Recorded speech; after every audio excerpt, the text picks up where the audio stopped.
wenn ich eben abrücke von dem ganzen Thema Social, von D&I-Initiativen und mich nur noch darauf verlasse, Menschen in meinem Land sagen, ja, eines Schlages, ohne da jetzt spezifischer zu werden, zu hiren, ich aber auf bestimmte Skills angewiesen bin, die ich gar nicht geheiert bekomme, ja, in Deutschland sozusagen, ja, dann ist das ein Risiko für meine Unternehmung, weil ich dann im Zweifel meine Ziele nicht erreiche.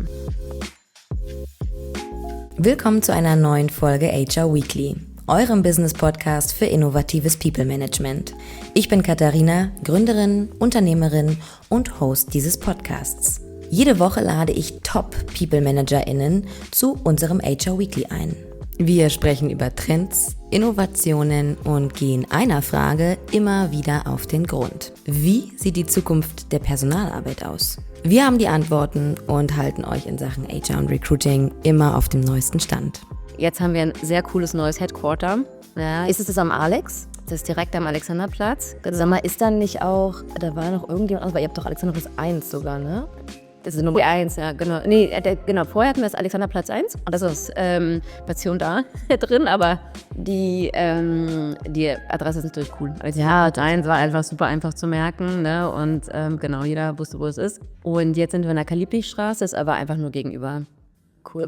Was war der Hintergrund des Office Changes? Wir am Ende, wie wir uns entwickelt haben, wie wir uns transformiert haben, wir haben irgendwann gesagt, wir wollen das einfach auch, dass das optisch sichtbar ist, dass es in der Brand sichtbar ist, dass es irgendwie auch unsere eigene Entwicklung reflektiert. Und dann war die Frage, renovieren wir jetzt nochmal, ja, investieren da oder suchen wir uns was Neues? Und dann haben wir uns unterschiedliche Optionen angeguckt. Und es ist natürlich auch viel energieeffizienter. Ja, wir achten ja selbst stark auf Energieeffizienz und das ist einfach ein ganz neues Büro mit ganz neuen Energiestandards und trotzdem sehr zentral, weil es wirklich direkt neben dem Fernsehturm ist und direkt an der S-Bahn und insofern. Wow, wirklich beste Adresse in Berlin. Beste Adresse und nicht der schönste Platz, aber der zentralste. Das ist in Berlin viel. Das ist in Berlin, genau.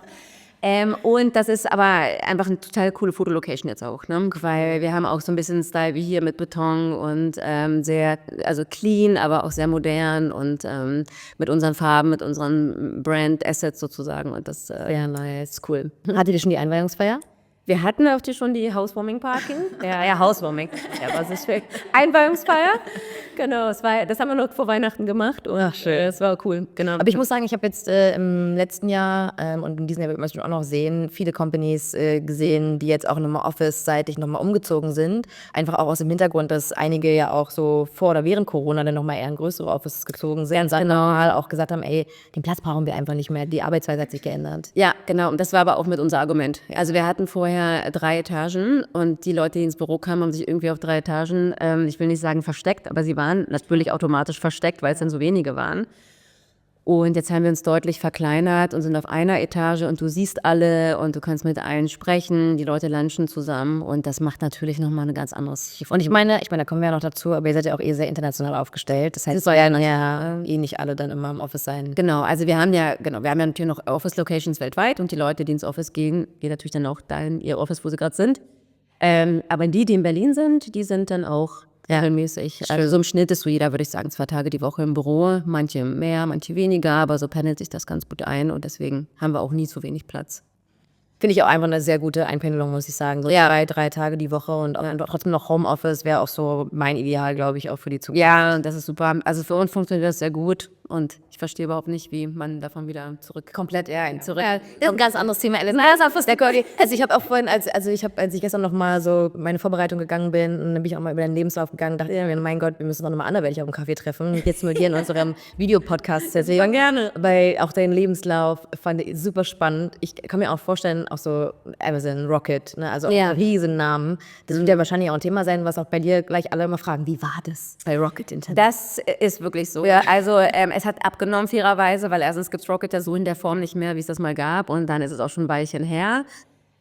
Aber es war auf jeden Fall ein Karriereboost für mich, weil ja auch Arbeitgeber immer wussten, da ist zackig und schnell und man muss sich schnell anpassen und man muss dann auch Bock auf so eine Umgebung haben, wenn man das wie ich dann 4 Jahre macht. Und das war schon auch mal ein ganz gutes Argument für weitere Jobs dann auch, unter anderem Amazon zum Beispiel. Das glaube ich sofort. Ja, sehr spannend. Ja. Aber da reden wir anderweitig noch mal drüber. Elena, ich möchte dich heute erstmal ganz, ganz herzlich bei uns im HR Weekly Video Podcast begrüßen. Schön, dass du da bist. Dankeschön, freue mich sehr. Kurz ein paar Sätze zu dir und der Company, in der du aktuell tätig bist. Du bist Chief People Officer bei LucaNet. Ja. Die LucaNet Group ist ein Berliner Softwareunternehmen. Ihr bezeichnet euch auch als das moderne Finanzmanagement für das CFO-Office. Eure Lösung bietet Kunden eine Single Source of Truth für all ihre Finanzdaten, um die Finanzprozesse und das Berichtswesen für Unternehmen zu vereinfachen. Und ihr beschäftigt aktuell rund 850 Mitarbeitende in 12 Ländern. Ja, zum Thema international, ne? Also so einiges. Ja. Kommen wir mal zu unserem Sätze-beenden-Spiel. Ja. Dann starten wir natürlich trotzdem wie immer. Eine Fähigkeit, die HR-Teams in Zukunft mehr brauchen, ist AI. 2025 wird für HR Wird ein Entscheidungsjahr, würde ich sagen, weil es gerade jetzt für HR-Abteilungen nicht darum geht, dem Rückwärtssalto zu folgen aufgrund der geopolitischen Lage. Gerade im D&I-Bereich, gerade wenn es um ESG geht, gerade wenn es darum geht, sich als strategisch starker Partner zu etablieren, sondern stark am Business dran zu bleiben, weiter zu supporten, zu beraten und auch sich weiterhin als starker Partner aufzustellen. Oh, da sprichst du heute schon sehr viel zu unserem kommenden Thema an. Dennoch auch der letzte Satz. Die politische Lage wird für HR in den kommenden Jahren Herausfordernd sein. Ja, das hast du ja gerade schon so ein bisschen mit gemeinsam beantwortet. Also ich freue mich total auf unsere Folge heute, muss ich sagen, weil sie ist anders als sonst. Und das haben wir auch ganz bewusst so gewählt. Weil das wird ja heute so eine kleine Retro auf der einen Seite, aber auch so ein bisschen Status Quo mit ein paar Schwerpunkten, die du ja auch schon angesprochen hast, aber auch super gerne natürlich so ein bisschen der Blick in die Zukunft. Ja. Und eine Frage, die uns dabei immer begleiten wird, ist halt auch wirklich die Frage, wie HR auf politische, auf wirtschaftliche Weltgeschehen, die wir jetzt auch gerade sehr, sehr stark sehen, eigentlich auch eingehen muss, um, wie du schon so schön gesagt hast, nicht den Rückwärtssalto auch zu machen. Also, und das ist ja eine Sache, die wir jetzt vielleicht auch schon so ein bisschen sehen. Fangen wir mal so ein bisschen an, back to 2020. Ein Jahr, wo ich eigentlich gerade gar nicht nochmal mich zurück erinnern möchte, aber Covid ist nun mal ein Riesending gewesen und viele HR-Teams würden auch von sich behaupten, dass die Pandemie einen starken Einfluss auf HR hatte. Wenn du das jetzt mal mit mir gemeinsam so ein bisschen recappen würdest, was meinst du, was hat sich da genau für HR geändert in der Zeit? Das war definitiv ein ganz entscheidendes Jahr, ja. Also für alle People, wie wir immer sagen, People-Funktionen oder eben HR-Funktionen. Ich will gar nicht den Tisch fallen lassen, dass es natürlich eine ganz, ganz schlimme, große Krise war, gar keine Frage. Ja. Aber wenn wir jetzt hier heute über Chancen reden und darüber, was es für HR vielleicht auch im Guten hat bedeuten können, sozusagen, dann ist es definitiv diese Stärke, die HR und People-Teams haben, wenn es wirklich darum geht, das Business zu supporten. Ja, wir hatten von 0 auf 100 mussten wir auf Remote Work umstellen. Auf einmal musste Homeoffice überall gehen. Ja, gleichzeitig, das hat natürlich wahnsinnig viel Flexibilität auch eingebracht auf der einen Seite. Ne? Wir haben gesehen, das ist möglich. Wir haben somit ja auch die digitale Transformation im Wesentlichen beschleunigt, ja, weil wir gesagt haben, die Kollaboration untereinander war auf einmal nur remote, Onboardings waren auf einmal nur remote, ja, Business-Meetings, Onboardings, alles war auf einmal nur remote und das ging. Ja. Ich erinnere mich daran, wie viele Diskussionen ich vorher geführt habe mit Hiring-Managers, wenn es darum ging, Positionen vielleicht im Homeoffice zu besetzen, ja, weil man Leute eben nicht vor Ort gefunden hat und das war ein Ding der Unmöglichkeit für manche Stellen. Und dann hat man gesehen, hey, wenn es gehen muss, ja, auch wenn der Grund tragisch war, aber wenn es gehen muss, dann geht das. Ne? Und das hat für uns sehr gut funktioniert. Aber insbesondere auch diese beratende Rolle, diese beratende Funktion. Weil natürlich den Mitarbeitenden ging es auch nicht gut. Ja? Viele waren alleine, viele dann wiederum hatten eine Familie, die mussten von jetzt auf gleich gucken, was mache ich mit meinen Kindern, wie stelle ich die Betreuung sicher. Vielen ist zu Recht die Decke auf den Kopf gefallen. Ne? Und dann zu sagen, hey, wir beraten euch Mitarbeitende als People-Partner, ne, als auch vertrauenswürdiger Partner für euch, aber gleichzeitig auch das Business, die Führungskräfte. Wie gehe ich mit der Situation um? Wie gehe ich mit den Mitarbeitenden um? Wie schaffe ich auch eine Resilienz? Ja, ist ja seitdem auch ein ganz wichtiger Begriff geworden. Da haben wir uns wahnsinnig gut aufgestellt. Aber auch von dieser ganzen analytischen Seite, ne? Workforce Planning. Ne? Was bedeutet das auch für mich und mein Stuffing? Was bedeutet das fürs Hiring? Was bedeutet es aber auch, wie ja leider für sehr viele Unternehmen, für den potenziellen Hiring Freeze, Kurzarbeit. Ne? Es war natürlich alles rein HR-relevante Themen. Und das sind ja auch genau die letzten Punkte, die du angesprochen hast, wo sich HR ja auch richtig gut strategisch platzieren konnte. Ja. Und auch bei den anderen Sachen, also ich meine, was glaube ich auch die Pandemie auch so special gemacht hat für HR, du hast es ja schon angeschnitten, man hat ja dann auch die Ressourcen und Möglichkeiten auch bekommen, die vielleicht in den Jahren davor gar nicht da waren. Genau, weil es auf einmal gehen musste. Genau, es musste auf einmal gehen. Ja, genau. Wir sind natürlich womöglich Budgets freigemacht wurden, ja, und eben auch also sich darauf verlassen, ne, zu sagen, als damals auch unser ehemaliger Vorstand zu sagen, ich bin jetzt angewiesen auf euren Support, ne? Wie geht's jetzt hier weiter? Ich muss sagen, wir hatten großes Glück und durften unseren ehemaligen Vorstand und auch damals die Führungskräfte unabhängig von Covid jetzt schon auch immer recht stark repräsentieren und beraten. Aber das war eine Möglichkeit, ich glaube, für HR-Teams weltweit, sich nochmal viel besser zu positionieren und diese Stärke auszuleben. Ja. Wenn, wie gesagt, nochmal, ich will das gar nicht kleinreden, tragischer Grund, aber am Ende. Aber ich meine, am Ende sieht der Krise auch eine Chance. Ne? Ja, es ist ja häufig so, dass man diese Sache immer von zwei Seiten irgendwie betrachten muss. Und wir gucken uns natürlich gerne die HR-Seite an. Und was ich daran halt sehr spannend finde, das ist, ich glaube, so 2021, 2022 hat man dann auch gesehen, und das fand ich ganz interessant, dass sich so die CHRO-Rolle auch in kleineren und mittelständischen Unternehmen, dass die eher gestiegen ist. Also wir kennen das ja irgendwie aus den Konzernen, gab es immer wie Personalvorstand, Personalvorständin, aber dass auch die Rolle halt in kleineren Unternehmen mehr und mehr platziert werden konnte. Ja, definitiv. Siehst du auch so, ne? Und ich sehe das definitiv so und ich glaube, das ist definitiv auch ein Ergebnis dieser Zeit, ja, weil man dann noch mal viel mehr die Wichtigkeit erkannt hat. Also weg von diesen, das ist Operations oder die machen halt Recruiting, ja, viel hinzu, das ist ein ganz starker Partner, den ich brauche und deswegen will ich den auch im Board repräsentiert sehen, ja. Da spreche ich jetzt noch gar nicht von irgendwelchen Frauenquoten, ne, weil das genderunabhängig wurde das auf einmal eine sehr relevante Rolle. Was ich daran nur interessant finde, und da würde ich auch voll gerne mal deine Meinung zu hören, ich habe mich letztens gefragt, ob diese Zeit, auch wenn sie so eine Riesenchance für HR war und man auch sieht, dass auch dadurch im Board mehr People-Leader sich platzieren konnten, weil sie aber auch, würde ich sagen, mit Fähigkeiten auch helfen konnten, die zu der Zeit der Pandemie auch sehr people-relevant waren. Du hast es schon auch gesagt, so die Arbeitsweisen haben sich verändert, die also die Entwicklung von Führungskräften oder auch generell die Kommunikation und das Miteinander von Menschen, darum hat sich ja People in der Zeit auch gekümmert, war natürlich auch eine gute Möglichkeit, die Chancen auszuspielen. Wenn man sich jetzt aber die Lage heute anguckt, wo wir dann wieder eher eine Wirtschaftskrisen auch irgendwie gerade im Fokus haben, da habe ich mich letztens so gefragt, haben sich da eigentlich manche Unternehmen wirklich einen Gefallen mitgetan, dass sie HR denn sehr schnell in so eine hohe Position gepackt haben? Weil jetzt muss man ja auch von den Fähigkeiten auf nachziehen. Und da habe ich mir auch so überlegt, oder ist es dann eher so wie die Rückwärtsrolle, von der du am Anfang gesprochen hast? Ich glaube, die haben sich grundsätzlich auf jeden Fall einen Gefallen getan, weil zum Glück in diesem Fall kann man ja nicht immer alles gleich rückgängig machen. Ja, jetzt ist es einmal getan. Ja, jetzt haben wir uns ja erstmal mal gute 5 Jahre in dieser Rolle positionieren und auch mit dieser Wichtigkeit auch einfach beweisen können. Ja.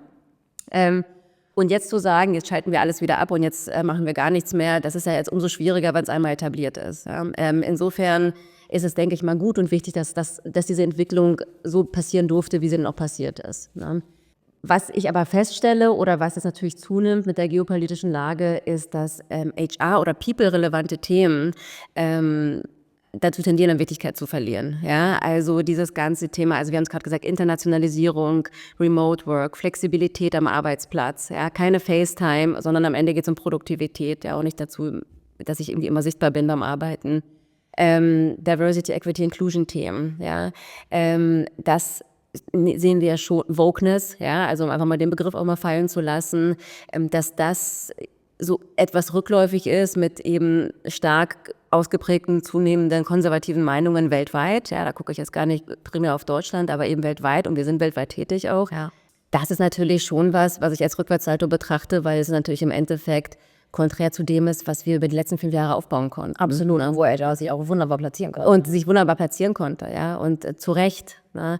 Und ich muss ganz ehrlich sagen, ein absolutes Unverständnis für mich, ne? Weil D&I ist ja kein Selbstzweck. Ne? Es gibt zahlreiche Studien vom BCG, ja, von Deloitte, in der Harvard Business Review, die eben belegen, je diverser du aufgestellt bist, und da spreche ich noch gar nicht von Gender, ja, da geht es um Diversität in jeder Couleur sozusagen, je diverser du aufgestellt bist, umso erfolgreicher bist du. Du hast unterschiedliche Meinungen, Erfahrungen, ne? Du hast eine viel höhere Kreativität. Ne? Und insbesondere, du kannst viel internationaler staffen. Du bist eben nicht mehr angewiesen, dass derjenige jetzt in Berlin sitzen muss oder diejenige in München sitzen muss, sondern du kannst weltweit staffen und erreichst viel schneller deine Hiring-Ziele und somit ja ultimativ auch deine Business-Goals. Ja, voll. Ne? Und insofern, es geht nicht darum, sich damit zu brüsten und zu sagen, wir machen D&I, weil es irgendwie gerade modern und wir springen auch auf den Zug mit auf, sondern auch zu sagen, hey, wie erreiche ich denn meine Business-Goals am ehesten? Ne? Und es gibt, wie gesagt, genügend Studien, die belegen, ne, und auch aus unserer eigenen Erfahrung, dass die Effektivität, die Produktivität ist um ein Vielfaches höher und am Ende auch, wir sehen das an unseren eigenen Engagement-Scores, die Mitarbeitendenzufriedenheit. Ja. Unabhängig davon muss ich sagen, wir glauben einfach daran. Ja. Ich habe schon immer in diversen Teams gearbeitet, ich liebe diesen Flair, ja, und ich könnte mir auch nicht vorstellen, woanders zu arbeiten, ja, oder in einer anderen Kultur zu arbeiten.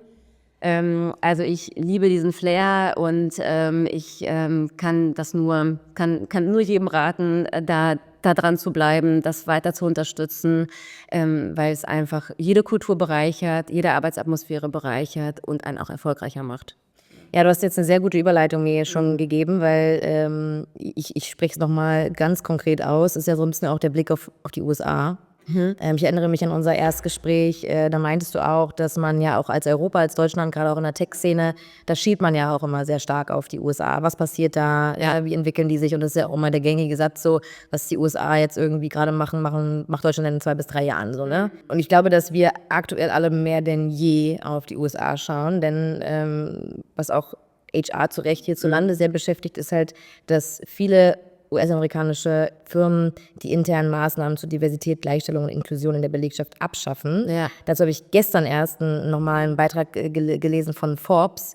Die haben einen Artikel veröffentlicht mit der Headline Google ends Diversity Hiring Goals. Here are all the companies rolling back Diversity, Equity and Inclusion. Ja. Und ich kann jetzt schon mal sagen, die Liste ist lang. Die Liste ist lang. Die Liste ist wirklich lang und man wird auch immer länger. Ja. Also ein paar zu nennen. Meta beendet Diversitätsprogramme, Walmart und Ford fahren Diversitätsprogramme zurück.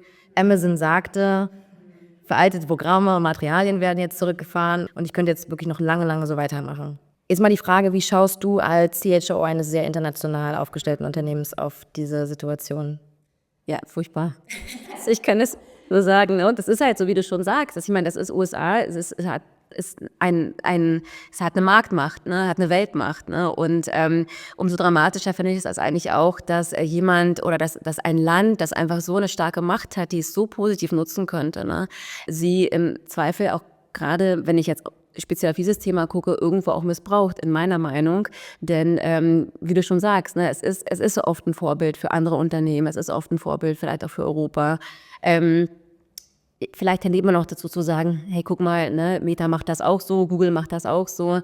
Und das sind alles Konzerne, oder auch Amazon, das sind alles Konzerne, da schaut man sich ja schon auch viel ab, ne?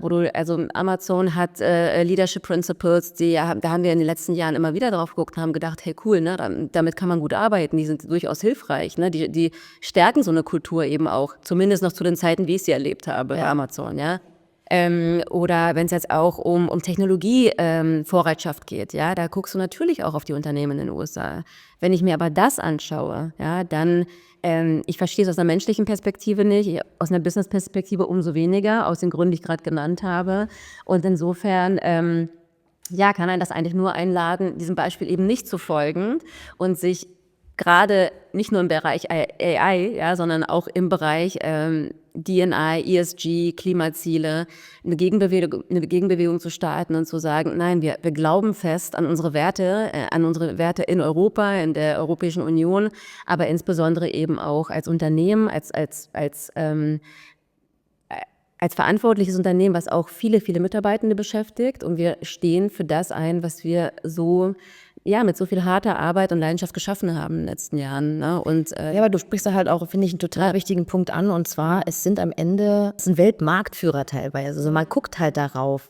Und ich kann mir beim besten Willen nicht vorstellen, dass das nicht auch am Ende des Tages in Deutschland und Europa, auch in Unternehmen, die vielleicht eher auch ein bisschen konservativer von Anfang an sind, wo man halt eher auch als HR es immer schwer auch hatte, so eine Themen zu platzieren, dass die sich jetzt nicht auch sagen, jetzt machen die Großen das auch nicht mehr, jetzt lassen das bleiben. Also das ist so, ich finde auch so diese Art und Weise, wie jetzt auch die Tech-Konzerne damit umgehen, einfach zu sagen, ja, wir sind für alle da, Universität, das ist jetzt nichts, was man so stark regulieren sollen müsste. Ja. Da denke ich mir auch so, ja, wow, wenn es so einfach wäre. Halt bei den Ziele soziale Probleme nicht. Ganz genau, aber das ist genau das Missverständnis, was ich auch schon angedeutet hatte. Ja, also generell in diesem ganzen ESG-Kontext, wenn ich da vielleicht dazu dann kommen kann, weil das passt einfach perfekt. Ja. Wie ich gerade schon gesagt habe, ne, sowohl ESG, also was steht ja im Endeffekt für Environmental, Social, Governance, ja, also 3 ganz, ganz wesentliche Grundpfeiler, die nichts anderes als ein Risk-Management sind, ja, eine Risikomitigationsmaßnahme, wenn du so willst, ja.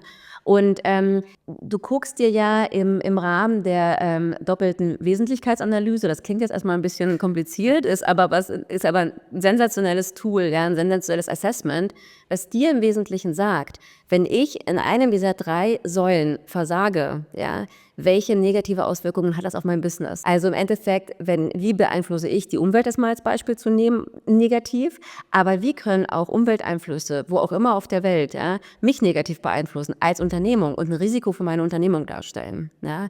Und deswegen kann ich nur dazu einladen, das eben nicht als, muss ich auch noch machen und Mensch, ne, weil sind ja jetzt 50.000 Unternehmen in Europa im ESG-Reporting verpflichtet, nach der neuen Richtlinie, und das wird manchmal so als Hürde gesehen und muss ich auch noch machen und wie gehen wir das an und wieder was, wo man eine Regulierung, der man folgen muss oder eine Richtlinie, die jetzt eben auch in den meisten Ländern in Europa zum Gesetz geworden ist, sondern das als Einladung zu verstehen, ein Risikoassessment durchzuführen, ne? Und eben zu sagen, hey, wenn es Klimaveränderungen gibt, können die uns negativ beeinflussen, weil wir vielleicht in einem Land was herstellen oder auf Ressourcen eines Landes abhängig sind, angewiesen sind, wo es starke Klimaveränderungen geben kann. Ne? Und dann haben wir vielleicht echt einen Nachteil als Unternehmen.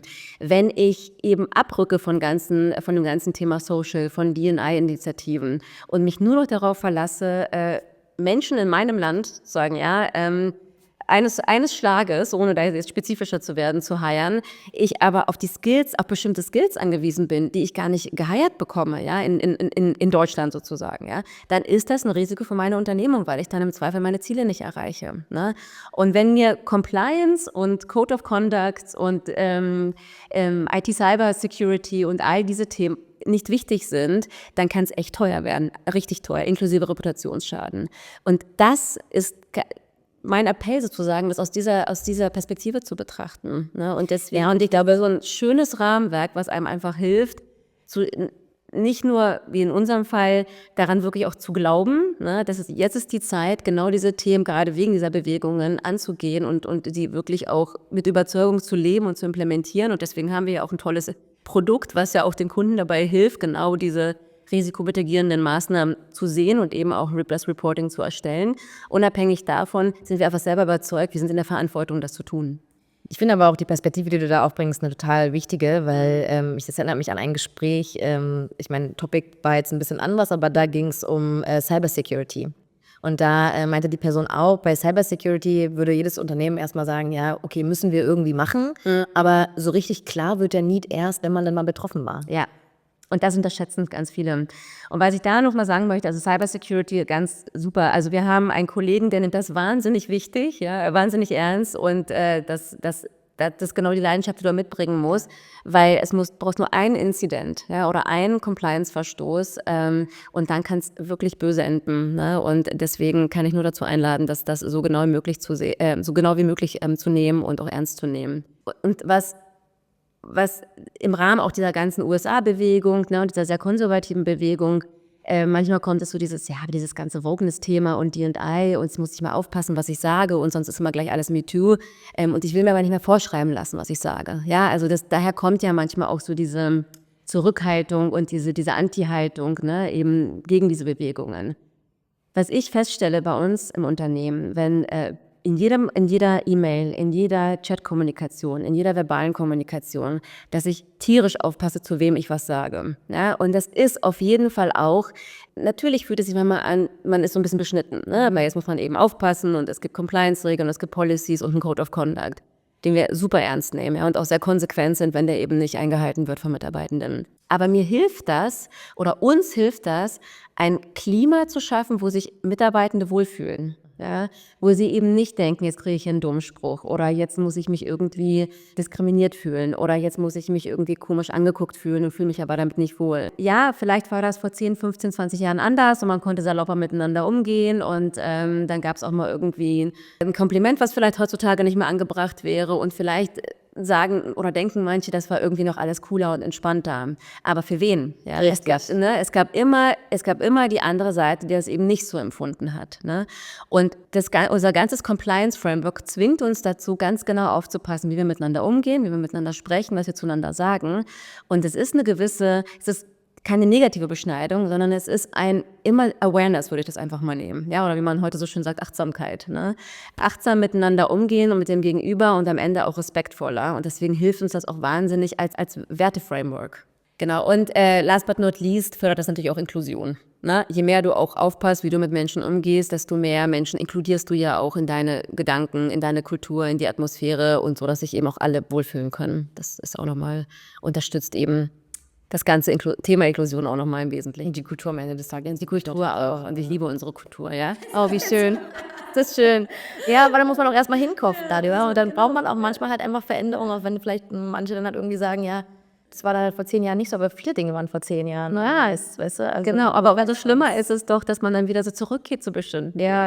Also es ist, warum sich die Geschichte auch mal wiederholen muss, ne? Also reden wir nicht zu viel darüber, mit Geschichte sich wiederholen. Aber ich würde nochmal ich möchte total gerne das ganze Thema auch ESG oder wenn wir auch über Diversity sprechen, wo wir den Social Pillar da irgendwie sehen, würde ich wirklich voll gerne auch sehr kritisch von allen Perspektiven mal anschauen. Weil eine Sache, die ich schon, auch wenn man sich gerade so die wirtschaftliche Seite daran anguckt, schon auch sehe, ist, dass es ja auch Herausforderungen gibt, dass jetzt Amerika zum Beispiel sagt, so wir lassen das alles bleiben irgendwie mit unseren Diversity-Maßnahmen. Und wir durch ESG unser Unternehmen ja damit verpflichten und ja dadurch auch eine gewisse Agilität und vielleicht auch Wettbewerbsnachteil bekommen, weil wir halt in Regulatorien so ein bisschen uns wieder so festhalten.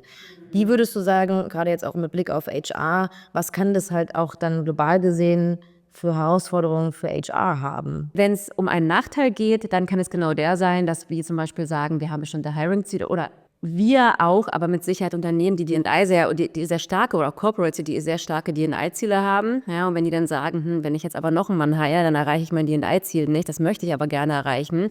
Und das kann er natürlich auch ausbremsen. Ja, weil da dauert irgendwie ein Hire einfach länger und du musst irgendwie länger warten und du möchtest gerne vielleicht eine Frau positionieren, ja, oder was auch immer, was dir diese Diversitätsquote dann eben auch wieder unterstützt. Die USA können dann sagen, ist uns alles egal. Ja, wir nehmen jetzt einfach den wir wollen und sind dann einfach da schneller. Ne? Oder wenn du im Compliance-Bereich einfach ein bisschen flexibler bist, ja, und auf bestimmte Regulatorik eben nicht mehr achten musst oder gar nicht willst, kannst du mit Sicherheit auch einiges umgehen, einfach machen, wie du willst. Ne? Wenn das dann eben auch nicht so die Konsequenzen hat, wie es vielleicht in der EU hätte. Für HR sehe ich, wenn dann eher den Recruiting-Nachteil, ja, oder den Nachteil, den es im Recruiting haben kann. Ne? Wobei ich momentan sage, ich sehe keine allzu negativen Konsequenzen für uns oder ich erkenne keine allzu negativen Konsequenzen, weil es wiederum von der Bewerberinnenseite auch sehr positiv angenommen wird, ne, dass wir diese Initiativen haben. Das kann ich mir auch vorstellen, ja. Das kann auch eine Chance für Europa sein, was den Talentmarkt angeht. Absolut, ja. Und ich würde mir da sogar in manchen Bereichen noch mehr Diversität wünschen, ne? Im IT-Bereich, im Software-Bereich, ja, im Bereich der Developer, ja. Oder macht ihr auch sehr viel, weiß ich. Genau, da machen wir auch sehr viel, aber auch da, und das komme ich zum Ausgangspunkt zurück, natürlich ist Diversität auch kein Selbstzweck. Wir haben auch unsere Business Goals, wir haben auch unsere Hiring Goals. Und wenn wir jetzt feststellen, hey, da ist jetzt ein Projekt und wir brauchen jetzt jemanden und wir haben jetzt hier 5 männliche Bewerber und die sind super und keine weibliche Bewerberin oder auch in der Direct Search niemand weibliches, weil es einfach per se kein Bereich ist, der jetzt sehr frauendominiert ist, gibt es ja leider immer noch, ne, so sehr stark Männer- oder frauendominierte Bereiche, dann nehmen wir im Zweifel denjenigen oder diejenige, der oder die am besten für die Stelle geeignet ist. Ja. Ansonsten fällt mir jetzt kein wirklicher Nachteil für HR ein. Ich würde jetzt gerne nochmal einen Blick in die Zukunft mit dir werfen. Jetzt haben wir sehr viel über Vergangenheit und noch viel mehr über die aktuelle Lage, die ja aber auch mal viel Redepotenzial mit sich bringt, gesprochen. Was glaubst du denn, wo wird es sich für die nächsten Jahre hin entwickeln, gerade auch für die People-Teams? Also mit Sicherheit, und das muss man einfach sagen, und das will ich auch sagen, weil das ist ein wahnsinnig wichtiges und interessantes Thema, ist natürlich die ganze KI-Entwicklung. Ja, ist kein Geheimnis, das wissen alle, hast du auch schon ein paar Mal in deinem Podcast besprochen, das Thema zu Recht. Und wenn ich mir anschaue, wie wahnsinnig schnell sich das alles entwickelt, dann ist es natürlich etwas, was uns genauso betrifft, zum Glück betrifft, auch betreffen soll und womit wir uns wahnsinnig viel beschäftigen. Ja?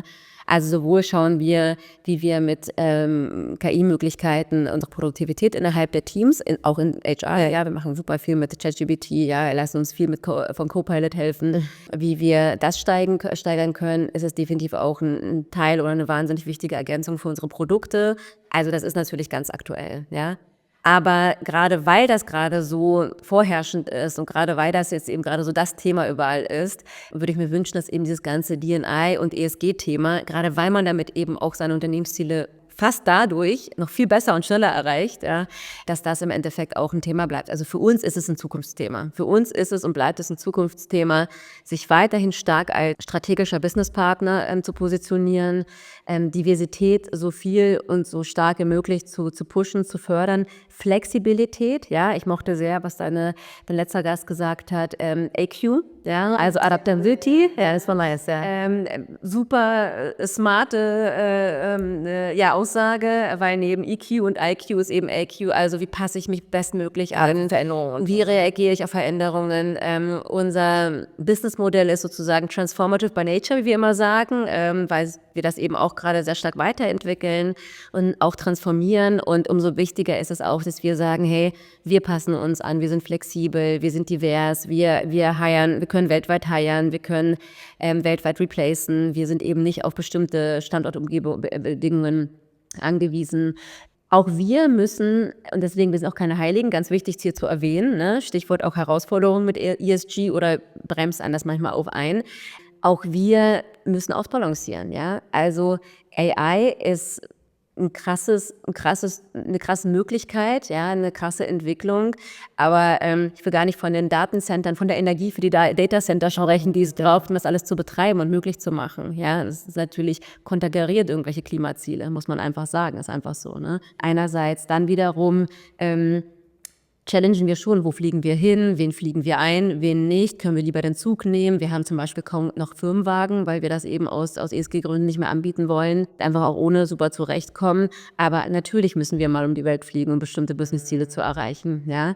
Also insofern, das auszubalancieren ist und bleibt definitiv eine Challenge, aber das ist kein Grund, es nicht zu machen, ja? Sondern es gibt immer einen super Mittelweg. Wir sind ein sehr gutes Beispiel, es funktioniert, ja? Und es ist, wie gesagt, einfach auch ein tolles Recruiting-Instrument, ne, sehr überzeugend. Dann die richtigen Leute zu finden, die, um hier noch den Bogen zu spannen, wahlweise ab- oder zu reskillen, definitiv auch nochmal Anforderungen an die Zukunft, ja, um sich einfach zu wappnen für eben KI, richtige Jobs auch am Ende, ja. Also, weil wenn die Technologie voranschreitet, dann muss natürlich auch die Skills müssen nachziehen. Absolut. Ich würde gerne zum Ende noch so ein bisschen nochmal dieses State the Obvious, was ganz am Anfang einmal kurz von uns beiden schon so ein bisschen angeschnitten wurde. So diese mit auch ein bisschen Risiko, dass jetzt auch viel strategische Relevanz von HR jetzt auch durch dieses Jahr, durch die nächsten Jahre vielleicht auch wieder abnimmt. Was wäre so dein Statement an andere HR- und People-Teams oder auch generell Companies, dass das halt nicht passiert? sind alle sehr, sehr herzlich eingeladen, sich mit mir auf einen Kaffee zu treffen. Das ist schon mal gut, ja, das ist eine hervorragende Antwort. Wie ich schon gesagt habe, wir haben ein grandioses neues HQ am Berlin-Alexanderplatz. Also ich treffe sehr gerne Personalverantwortliche oder auch Vorstände, die vielleicht unsicher sind. Ja, also wir hören es immer noch als Aussage, dieses Work-Life-Balance, das ist doch mehr Life als Work oder wie auch immer. Ja, also es gibt ja immer noch so sehr diese sehr eingestaubten Sichtweisen. Ja. Von daher Wir haben eine ganz, ganz starke People-Organisation aufgebaut über die letzten insbesondere 7 Jahre mit mir im Board, die das auch repräsentiert. Und wir sehen einfach an unserem Unternehmenserfolg, wie wichtig das ist. Und deswegen, ich glaube, das ist die beste Antwort. Ich kann nur jeden dazu einladen, da weiterhin einen Fokus drauf zu legen, das nicht zu unterschätzen, das nicht abzubügeln als Ops-Department, sondern diesem ganzen Thema der Abteilung, den dahinter stehenden Protagonistinnen eine Stimme zu geben und darauf zu vertrauen. Weil wir sehen das auch gerade bei Führungskräften, wenn es darum geht, Führungskräfte zu entwickeln, weiterzuentwickeln, wenn es auch darum geht, warum verlassen Menschen eigentlich Unternehmen, ja, oder kündigen oder gehen oder wollen woanders hin. Man kennt ja den Spruch, die verlassen eben schlechte Manager oder nicht das Unternehmen. Und da macht gerade unser sensationelles Businesspartnerinnen-Team einen grandiosen Job, ja, wenn es darum geht, Führungskräfte weiterzuentwickeln, uns auch einen Spiegel vorzuhalten, ja, und uns einfach zu sagen, hey, das habt ihr vielleicht gerade nicht so im Blick, aber schaut mal dahin oder zu dem oder zu der oder sprecht mal mit denen oder das ist einfach noch ein Thema, das ist unterrepräsentiert, ist aber gerade wichtig, ne? Pulse Survey, unser wichtigstes Instrument, Mitarbeiterbefragungen, ja, das würde ja alles nicht getrieben werden, wenn HR keine Stimme hat. Na. Also insofern, gerade wenn ich mich an Unternehmerinnen sozusagen wende, ja, die ja natürlich sehr, sehr stark diesen ganzen Revenue und Money-Fokus Fokus haben, was ich natürlich verstehe, weil am Ende geht es ja darum, Business zu machen. Es ist einfach der Erfolgsgarant, ein starkes People-Team zu haben und eine stark ausgeklügelte, idealerweise ESG-Kultur und Struktur zu haben, aber insbesondere auch D&I. Kultur und zu haben. Vielen Dank, war ein hervorragender Endsatz, wie ich finde. Elena, vielen, vielen Dank für deine ganzen Insights heute zu den sehr bewegenden Themen, die uns ja alle beschäftigen, muss man ja gerade sein. Die sensible Zeit. Ja, genau, aber halt umso wichtiger, wie du es jetzt gerade schon auf den Punkt gebracht hast, dass man einfach auch darin vertraut und jetzt nicht irgendwie den Rückwärtssalto macht aus einer gewissen Panik heraus, weil jetzt irgendwie andere gerade so ein Trend vormachen, wo wir hoffentlich viele bei uns sagen, da müssen wir mal über die Moral wirklich nochmal sprechen und ehrlich, aber trotzdem nicht die Business-Seite vernachlässigen. Ja. Heißt ja auch immer nicht, finde ich, dass dass man es getrennt voneinander sehen muss. Ne? Und das ist super wichtig. Ja. Das eine schließt das andere nicht aus. Idealerweise supporten sie sich gegenseitig. Ja. Und natürlich, auch wir gucken, machen HR-Analytics, haben Budgetvorgaben, auch wir gucken auf Produktivität. Ja. Dieses Jahr auch nochmal stärker einfach, ne? um einfach flexibel auch zu bleiben. Stichwort auch Future Readiness zu sagen. Ja. Ne? Auch wir haben einen sehr stark abgestimmten Workforce-Plan, ja, der auch von unseren Shareholdern gechallenged wird und natürlich auch von uns im Board. Gar keine Frage, es ist auch nicht alles irgendwie nur Ponyhof bei uns. Ne? Also definitiv machen wir ja auch Business. Aber das ist genau die wichtige Aussage. Das ist ja nur ein Enabler fürs Business und nichts, was halt einfach irgendwie sich schön liest, aber eigentlich nichts bringt. Das ist vielleicht nochmal wichtig zu verstehen. Ja, total. Also ja, insofern vielen, vielen, vielen Dank für deine ganzen Insights, deine Perspektiven vor allen Dingen auch zu den Themen, die ja, wie du schon gesagt hast, sehr sensibel sind. Auch danke, dass du sie uns gegeben hast. Würde wahrscheinlich auch nicht jeder sich trauen, dann einfach hier so zu kommen und aber ich finde es wichtig, es trotzdem zu tun, ne? Weil am Ende des Tages, es beschäftigt uns alle. Ja. Und am Ende dann irgendwie den Dialog einfach auch groß zu machen. Und du hast ja auch so schön gesagt, man kann sich bei dir melden zum Kaffee trinken. Sehr gerne. Was da alles, oder hier nach Uhrzeit auf dem Wein. Ja, da bin ich auch dabei. Also insofern vielen Dank für deine Zeit und deine ganzen Insights heute bei uns. Schön, dass du da bist. Ich danke dir.